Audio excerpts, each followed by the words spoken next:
¿Cómo se sobrevive en un mundo dominado por gigantes de la edad de hielo?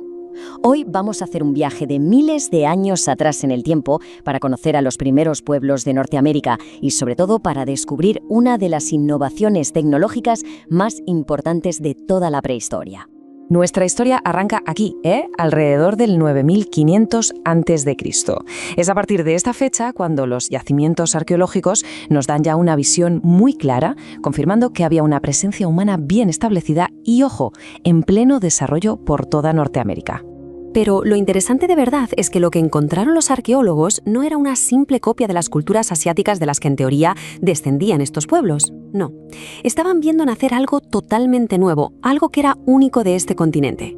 Y este es el punto clave. No estaban copiando, estaban creando. Se encontraron con desafíos nuevos, paisajes nuevos, animales nuevos, y todo eso los empujó a tener una evolución cultural totalmente propia, original.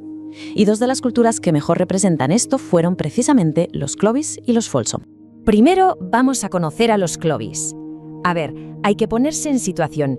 Imagínense un mundo frío, helado, poblado por bestias enormes, como el gran mamut lanudo. La supervivencia pasaba, sí o sí, por ser capaz de cazar a estos gigantes. Una tarea que necesitaba, por supuesto, mucho valor, pero sobre todo, una tecnología superior.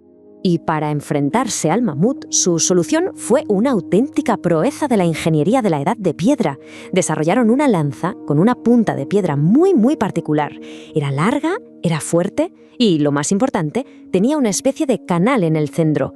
Esto no era una pequeña mejora, no, era el arma que les permitió dominar su entorno.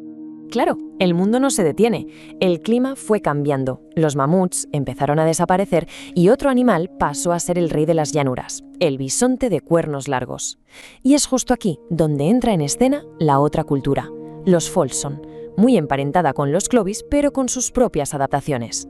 Y esto nos enseña de una forma brillante lo que es la adaptación. Los Folsom también usaban una punta de lanza con ese canal, pero ojo a la diferencia. Era más pequeña, más refinada, estaba diseñada a la perfección para cazar a su nueva presa, el bisonte, que era mucho más rápido y ágil que un mamut.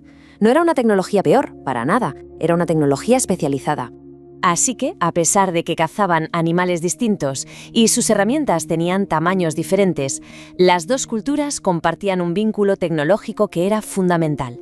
Una sola idea, una innovación, que cambió por completo las reglas del juego para la caza en todo el continente. La pregunta, claro, es obvia. ¿Qué tenía de especial esa punta de lanza? ¿Por qué fue tan revolucionaria? Pues aquí está la clave de todo. La acanaladura. Esa ranura central no era un adorno, era un avance de ingeniería absolutamente genial. Permitía encajar la punta de piedra en el asta de madera de la lanza de una forma muchísimo más firme, más resistente. Con esto conseguían un arma increíblemente robusta, capaz de aguantar el tremendo impacto contra un animal enorme sin romperse justo en el momento de la verdad. Es que su diseño fue tan increíblemente eficaz que se extendió como la pólvora por todo el continente. Otros pueblos vieron el potencial que tenía y la adoptaron, convirtiéndola en el arma estándar para la caza mayor durante miles de años. Fue, por así decirlo, la primera gran tecnología viral de América. En resumen, las puntas Clovis y Folsom no son solo piedras antiguas, son el testimonio de la capacidad humana para observar, para adaptarse y para innovar. Representan, de hecho, la primera gran prueba de un ingenio puramente americano que nació para responder a los desafíos de un mundo completamente nuevo. Y esto, claro, nos deja pensando. Si una simple ranura en una piedra pudo definir la supervivencia de los primeros americanos, ¿qué otras innovaciones, igual de geniales, igual de transformadoras, estarán todavía esperando a ser descubiertas bajo nuestros pies?